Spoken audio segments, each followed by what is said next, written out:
नमस्कार, मैं केशव राय विश्व हिंदी अकादमी मुंबई से। आज मैं महान गायिका सुधा मल्होत्रा जी के घर पर हूँ और उनसे उनकी संगीत की यात्रा के बारे में आज जानना चाह रहे थे हम, क्योंकि आज जो नई पीढ़ी है वो भी सुधा जी की गज़लें, कव्वाली, रोमांटिक गीत, भजन आए दिन सुनती है।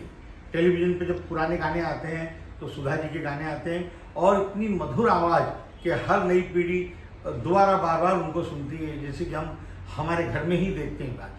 तो हमने सुधा जी से समय लिया और उनसे बातचीत के लिए हम आए हैं। नमस्कार सुधा जी। नमस्कार। धन्यवाद, आपने अपना बहुमूल्य समय निकाला। सुधा जी, आपने रोमांटिक गाने, एक से हिट गाने गाए, यादगार गाए हैं और कव्वाली भी, कंपोज भी किए, कव्वाली भी, भजन भी और कंपोज भी किए और कुछ फिल्म में आपने अभिनय भी किया है। तो आपकी अभिनय तो खैर बहुत छोटी थी और 11 वर्ष की उम्र में ही आपने गाना शुरू कर दिया था। जी। तो बताएं थोड़ा अपने बारे में, अपनी संगीत यात्रा के बारे में। मेरी यात्रा तो सबको मालूम ही है, क्योंकि इतनी पुरानी बात हो गई और हजारों इंटरव्यूज हुई और टीवी पे आई और यूट्यूब पे आती हैं, तो कुछ नवीनता तो है नहीं भगवान की दया से। लेकिन सब लोग इतना प्यार और मोहब्बत से बात करते थे, मुझे जवाब तो देना पड़ता है। जी। जैसे आपने फ़ोन किया तो मैंने कहा आइए आप मिल लीजिए और जो भी आपकी इच्छा है मैं उसको कोशिश करूँगी पूरी करने की। जी। तो अब आप क्या पूछना चाहते हैं, आप क्वेश्चन करिए, मैं जवाब दूँगी। तो 11 वर्ष की उम्र में ही, क्या बचपन से ही आपको गायिका बनना था? नहीं, मैं 6 साल की उम्र से गाना शुरू किया था। मेरा पहला, मेरे माता पिता जी ने देखा कि इसको कुछ शौक है बहुत, मुझे याद नहीं कि शौक है कि नहीं है, लेकिन स्टेज पे गाया था फिरोजपुर में। 1000 की तादाद में लोग थे ओपन एयर में और मेरे को टेबल पर बिठा के गवाया था मैंने। इतना ही फ़ोटो थी मेरे पास पहले। तो उसमें गुलाम हैदर साहब की म्यूजिशियन थे सब, और किसने गाया मालूम नहीं, नूरजान जी थी कि कानन देवी थी, कौन था पता नहीं। मैंने गाया, लेकिन बैठ के गाया, बहुत सबको पसंद आया और प्रेडिक्शन हुई कि ये लड़की आगे जाके बहुत अच्छा गाएगी। जी। अच्छा, तो ये आगे चल कर फिर मुंबई कब आना हुआ आपने? मुंबई तो मैं पार्टीशन के बाद हम लोग लाहौर में थे पहले, तो वहाँ से हम दिल्ली आ गए थे। दिल्ली से मेरे ग्रैंडफादर थे वहाँ रेलवे में हाइब्रिड ऑफिसर थे, उनके साथ ही रहे। फिर मैं बॉम्बे आई तो यहाँ मेरी आंट, एक मामी जी थी, वो अनीता को अच्छी तरह से जानती थी, अनिल विश्वास। तो उनके पास लेके गई कि इसका गाना सुनो। तो मैंने कहा अच्छा, इसको मैं देता हूँ पहला गाना। तो पहला गाना मिला गए नहीं, उन्होंने गाया उनके साथ, तब से ट्रेन शुरू हो गई।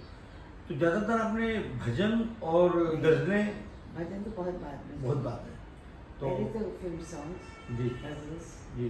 बेसिकली जी।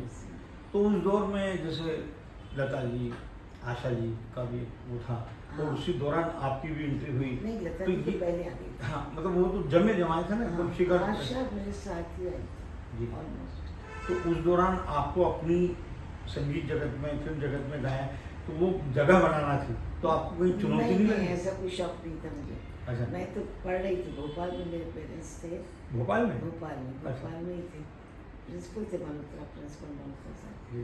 तो मैं फिर जाके वापस कॉलेज गई थी, मुझे बीए भी करना था, तो चारों तरफ से म्यूज़िक भी, पढ़ना भी, जी।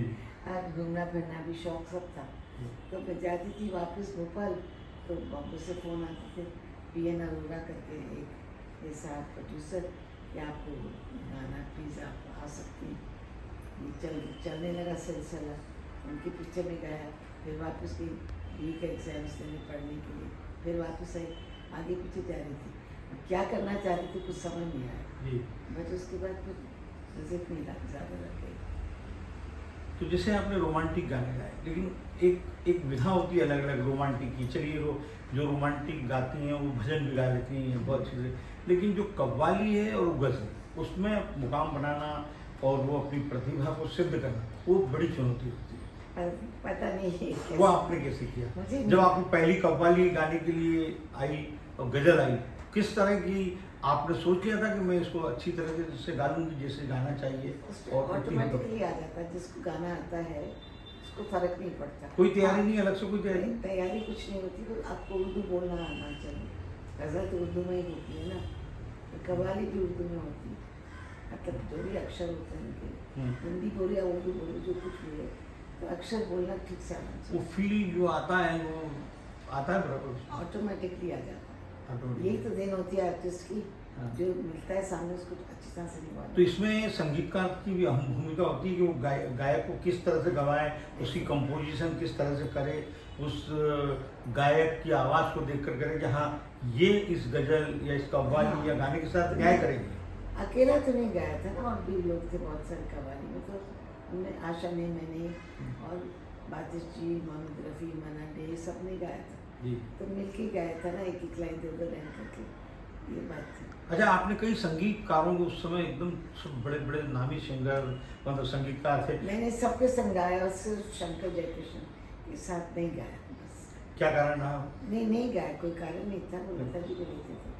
हाँ, फिल्म फेयर में गाया था उनको, उनके साथ, बट अवार्ड में, बट फिल्म लाइन में नहीं गाया। अरे एक समय ऐसा भी आया कि जैसे रोशन साहब का एक गज़ल में, कव्वाली में भी, बहुत गज़ल में नाम था उनका, अलग तरह की कंपोजिशन करते थे, एक विशिष्ट स्थान था संगीत जगत में, लेकिन जो व्यावसायिक सिखाने का तरीका बहुत बढ़िया, व्यावसायिक जो सिनेमा है, व्यावसायिक स्तर पर वो गाने उनके हिट नहीं हो पा रहे थे, तो बाद में हिट हुए उनके गाने, तो वो उस मुका, तो एक समय में साहिल लुधियानवी, गीतकार, संगीतकार रोशन और गायिका सुधा जी, ये तीनों की जो तिकड़ी है, बहुत बाद में, पहले तो ये तीनों की जो तिकड़ी है, ये इसने भी कमाल किया है। बाद में हुआ ना, पहले तो रोशनी, लता जी गाती थी उनके साथ, जी आशा जी गाती थी, बट उस टाइम में कुछ उनका ज़्यादा जमा नहीं था, जी फिर शुरू हो गया था। जी मैं तो बहुत बाद में आई हूँ उनकी, जी और फिर उन्हें एक गाना मेरे से सुमन कल्याणपुर से लता के साथ, उनके साथ मैं सबके साथ गा चुकी हूँ, जी तो रोशन जी के संगीत में। जी साहिल साहब तो बाद में आए जी फिर हमें अच्छे अच्छे गाने सब, जो तुम मुझे भूल भी जाओ, जी। ये मेरा खुद का कॉम्पोजिशन, वाह। ओवरनाइट। आप ओवरनाइट, क्या कारण था? कोई ऐसी घटना घटित हो गई थी?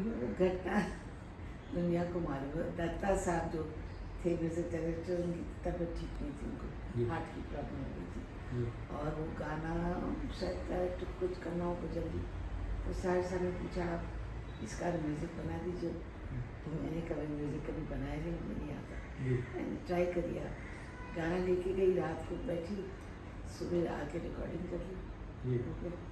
पॉपुलर गाना मेरा वही, वही यादगार है, आज भी चलता है। बस ऐसी चलती है दुनिया, भगवान का आशीर्वाद। अच्छा, आपने ये संगीत का, गायकी का और गीतों का भी एक बदलता हुआ दौर देखा है, अगर वो आपके समय से आगे जो दौर बढ़ता गया, क्या क्या बदलाव आए, कितने अच्छे आए संगीत के लिए, या नहीं, और बहुत अच्छे बुरा है? छोटे छोटे बच्चे गा रहे हैं, बहुत आजकल इतनी टेलीविज़न वगैरह से इतना उनको आसानी हो गई है किस्म की, कि सब पहचानते हैं उन लोगों को। हमारे ज़माने में तो हम 3-4 ही थे बस, लता जी, आशा जी, गीता जी, शमशाद बेगम, मैं 5 जाने थे, और हमारे साथ ना टेलीविज़न ना स्टेज पे भी गाओ तो 2-3 म्यूजिशियन भी गाओ, इतनी कारदार म्यूजिशियन बैठे उस समय वेस्टर्न म्यूजिक इंस्ट्रूमेंट का इतना चलन नहीं था, नहीं, आज के दौर में तो सारंगी, बांसुरी, तबला, बाजा, ये और चुनौती रहती थी संगीतकार के लिए कि इसी में आपको अच्छा और लगे। 2-3 घंटे बैठ के गाते रहो, बहुत मेहनत करी है उन्होंने। अच्छा, हाँ, हाँ, हाँ। अब बच्चों ने करी है मेहनत, लेकिन अभी उनके साथ इंस्ट्रूमेंट्स बहुत अच्छे हो जाते हैं, ग्रेट एडवांटेज। अच्छा, रोशन साहब में क्या कंपोजिशन की क्या विशेषता थी, और गवाने के लिए या धुन बनाने की अलग कुछ से रोशन साहब? उनकी किस तरह से अलग? एक्टिंग बहुत अच्छी होती थी गाने से गाने।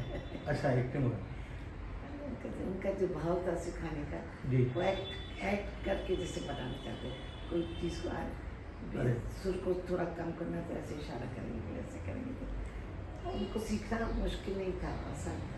तो मतलब जब गाना पिक्चराइज होता था तो कलाकार के लिए भी अच्छा हो जाता था। वो तो कलाकार, जो कलाकार करता है उसका, उसके ऊपर एक क्या करेगा उसके बाद, सब अच्छा ही होता था, तभी तो चलेगा नहीं, अच्छा नहीं होता तो चलते कैसे। अच्छा, आपने अभिनय भी किया कोई फिल्म में? नहीं, बहुत पहले, शुरू में बहुत पहले एक पिक्चर भोपाल के एक कोई नवाब साहब थे, कहाँ के मुझे याद भी नहीं है, कोरवाई कोई जगह थी, कोरवाई भोपाल के पास जी मध्य प्रदेश जी। में। उन्होंने एक पिक्चर बनाई थी, तो उसमें मैं बहुत छोटी थी, 11-12 साल की, तो एक गाना मैंने गाया था उसमें। और फिर उन्होंने कहा अच्छा तुम गा रही हो तो इसी में थोड़ा डांस भी कर दो, तो उसी डांस भी कर दिया। फिर मैं जब शादी हुई उसके बाद हमारे घर में यहाँ मेरे ब्रदर लॉ ने एक पिक्चर बनाई थी, आवर स्ट्रगल, आंदोलन, बिकॉज ये शिकागो रेडियो वाले तो कांग्रेस को तो उन्होंने माइक स्ट्राइक सब ने नहीं दी थी, वो बहुत बड़ी बात थी।